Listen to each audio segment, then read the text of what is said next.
अस्सलाम वालेकुम। Welcome students, welcome to my YouTube channel. Students, आज हम स्टार्ट करने जा रहे हैं बेसिक अरिथमेटिक का एक और टॉपिक जिसको हम कहते हैं फाइनेंशियल अरिथमेटिक। तो ये क्लास 6, 7, 8 का बहुत ही अहम टॉपिक है फाइनेंशियल अरिथमेटिक। ये पूरा चैप्टर होता है क्लास 6, 7, 8 में। तो आज हम क्या करेंगे, इसका जो बेसिक इंट्रोडक्शन है और इसके जो बेसिक कंसेप्ट्स हैं वो डिस्कस करेंगे। तो सबसे पहले हमारे पास जो वर्ड है फाइनेंशियल अरिथमेटिक, इसमें हम क्या देखते हैं, सबसे पहले फाइनेंशियल को देखते हैं कि इसमें फाइनेंशियल से क्या मुराद है। तो जो फाइनेंशियल का वर्ड है ये आता है हमारे पास फाइनेंस से। अब फाइनेंस क्या होता है, तो इसका आप अगर मीनिंग देखें तो ये इसका मीनिंग है मुआशियात। फाइनेंस का मतलब जितना भी हमारे पास पैसे का जो निज़ाम है, सिस्टम है, कारोबार है, लेन देन वाला, उसको हम क्या कहते हैं, फाइनेंस कहते हैं।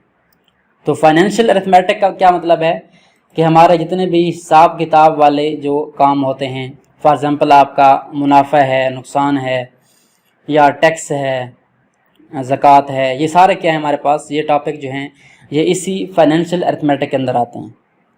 तो आज हम क्या करेंगे, आज हम इसके चंद जो है बेसिक टॉपिक डिस्कस करेंगे। हमारे पास सबसे पहले है सेलिंग प्राइस, उसके बाद कॉस्ट प्राइस, नेक्स्ट हमारे पास प्रॉफिट है, उसके बाद लॉस है, profit percentage and loss percentage.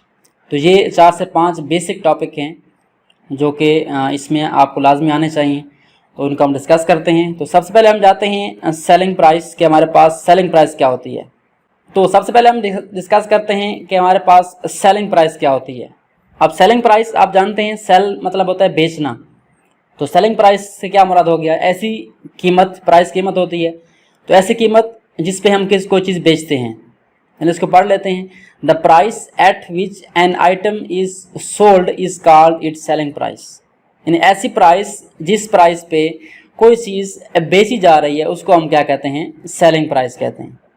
तो यहाँ पे हमारे पास एक एक्टिविटी है, Jain purchased 2 laptops for ₹65,000 each. कि जैन ने 2 लैपटॉप खरीदे और उनमें से हर एक की प्राइस क्या थी, 65,000 थी।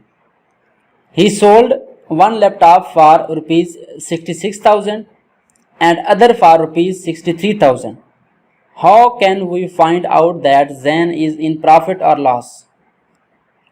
अब जैन ने 2 लैपटॉप खरीदे, हर लैपटॉप की कीमत क्या है, 65,000 है, 65,000 है। उसने फर्स्ट लैपटॉप कितने का बेचा, 66,000 का, और सेकंड कितने का बेचा, 63,000 का। अब हमने कैसे चेक करना है कि जैन जो है प्रॉफिट में है, लॉस में है, उसको नफ़ा हुआ है, उसको नुकसान हुआ है। तो इसके लिए हमारे पास क्या होते हैं, फार्मूले होते हैं, रूल्स होते हैं। तो सबसे पहले हमारे पास क्या है, सेलिंग प्राइस हमने अभी पढ़ी।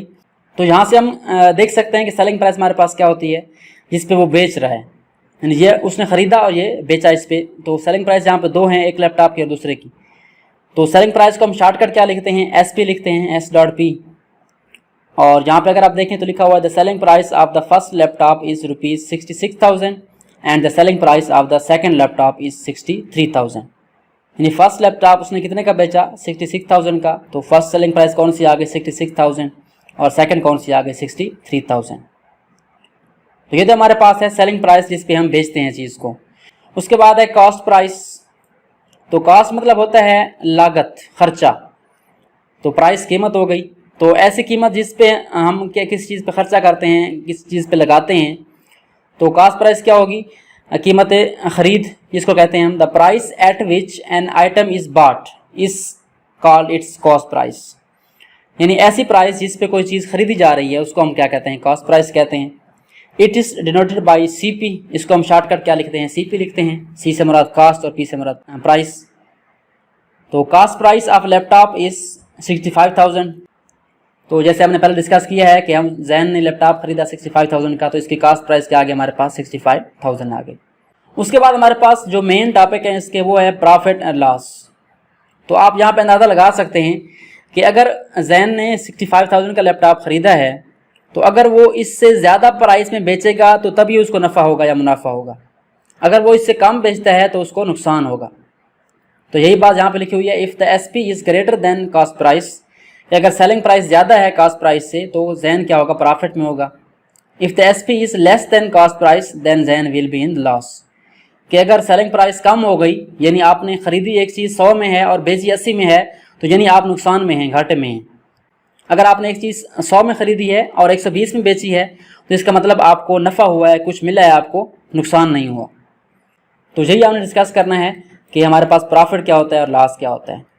तो उसके बाद यही एक्टिविटी चल रही है हमारे पास। The cost price of laptop is ₹65,000 and the selling price of first laptop is 66,000। So selling price जो हमारे पास फर्स्ट लैपटॉप की है वो ग्रेटर है कॉस्ट प्राइस से। इसका मतलब क्या है, जहन जो है प्रॉफिट में है। तो अब हमारे पास आता है प्रॉफिट का फार्मूला। फार्मूला क्या है प्रॉफिट का? Profit is equal to selling price minus cost price. कि आपने सेलिंग प्राइस में से कॉस्ट प्राइस को निकाल लेना है, माइनस करना है। जो रकम बचेगी वो क्या होगा? आपका प्रॉफिट होगा, आपका नफ़ा होगा, मुनाफा होगा। अब इस केस में क्या है, जो फर्स्ट लैपटॉप था वो सेलिंग किस में हुआ? 66,000 में, और आया कितने का था? 65 का। जिसको माइनस करें हमारे पास क्या आता है? 1000 आता है। तो इसका मतलब प्रॉफिट कितना आ गया जैन का? 1000 आ गया। और सेकंड केस में हमारे पास लॉस है, तो लॉस को डिस्कस कर लेते हैं। Cost price of the other laptop is also ₹65,000। Second laptop की जो कॉस्ट प्राइस है वो वही थी, 65,000 ही थी, बट उसको बेचा कितने में? 63,000 में। यानी बेचा कम रेट में और ख़रीदा ज़्यादा रेट में। इसका मतलब नुकसान हुआ है। तो जैन किस में है? लॉस में है। तो लॉस का हमारे पास फार्मूला क्या होगा? Cost price minus selling price. ये दोनों फार्मूले हमारे पास जो हैं एक दूसरे के उल्ट हैं। यानी जो चीज़ ज़्यादा होगी वो पहले आएगी। प्रॉफिट में सेलिंग प्राइस ज़्यादा होगी वो पहले आएगी, कॉस्ट प्राइस बाद में आएगी। और लास्ट में कॉस्ट प्राइस ज़्यादा होगी और सेलिंग प्राइस कम होगी, तो cost price minus selling price, CP minus SP। आपने क्या करना है? 65,000 में से 63 निकालना है, तो हमारे पास क्या आएगा? 2000। तो उसको लास्ट कितना हुआ है? 2000 हुआ है। तो एक लैपटॉप से उसको मुनाफा हुआ है और एक से उसको लॉस हुआ है। तो हमारे पास ओवरऑल देखें तो उसको नुकसान ही हुआ है, क्योंकि 1000 मुनाफा हुआ है, 2000 नुकसान हुआ है। तो 1000 मुनाफे वाला तो यहाँ से चला गया, 1000 उसको क्या हुआ है? लॉस हुआ है। सो यहाँ पे हमारे पास प्रॉफिट लॉस कवर हो गया। उसके बाद हमारे पास है profit percentage and loss percentage. तो उसके बाद है प्रॉफिट परसेंटेज। क्या अगर हमने चेक करना हो कि हमारे पास कितने % जो है प्रॉफिट है, कितने % लॉस है, तो उसका हमारे पास फार्मूला क्या है? प्रॉफिट बट्टा कॉस्ट प्राइस मल्टीप्लाई बाय 100%। तो अगर हमारे पास क्या हो, सेलिंग प्राइस एक चीज़ की है 550 है, कॉस्ट प्राइस उसकी 500 है, तो प्रॉफिट कितना आया हमारे पास? 50 आया। अगर हमने चेक करना हो कि कितने % हमें मुनाफा आया है, नफ़ा आया है, तो हम क्या लिखेंगे? Profit % on bag. तो ऊपर हमारे पास प्रॉफिट आएगा, नीचे हमारे पास आएगी कॉस्ट प्राइस ज़रब 100, उसको 100 से मल्टीप्लाई करेंगे, इसको सॉल्व करेंगे, हमारे पास क्या आएगा? 10%। तो इसका मतलब हमें 10% प्रॉफिट हुआ है, यानी हर 100 में से 10 रुपये हमें बचे हैं। उसके बाद हमारे पास क्या है? लॉस परसेंटेज है, लॉस % है। इसका फार्मूला हमारे पास क्या होगा?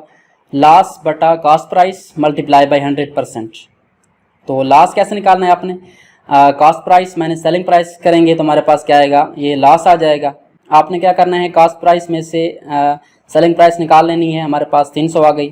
तो लॉस % का फार्मूला क्या होता है? लॉस बटा कॉस्ट प्राइस मल्टीप्लाई बाय 100%। तो आपने लॉस की वैल्यू पुट करनी है 300, उसके बाद नीचे कॉस्ट प्राइस है और इसको मल्टीप्लाई करना है 100% से। तो हमारे पास ये सॉल्व होगी फ्रैक्शन, तो हमारे पास रिजल्ट क्या आएगा? इसका 20%। तो इसका मतलब क्या है? हमारे पास जो लॉस परसेंटेज है वो क्या है? 20% है। यानी हर 100 रुपीज़ में से हमें जो है 20 रुपये जो है नुकसान हुआ है, लॉस हुआ है। तो ये हमारे पास था लॉस % और profit %। So students, I hope so आपको ये बेसिक टॉपिक जो है हमारे पास सेलिंग प्राइस, कॉस्ट प्राइस और लॉस प्रॉफिट और उसके बाद प्रॉफिट % एंड लॉस % इसकी समझ आ गई होगी। आई होप सो आपको ये टॉपिक क्लियर हो गए होंगे। तो ये हमारा फर्स्ट लेक्चर था फाइनेंशियल अरिथमेटिक का। इसको हम नेक्स्ट लेक्चर में जो है इसके मज़ीद जो है टॉपिक्स डिस्कस करेंगे।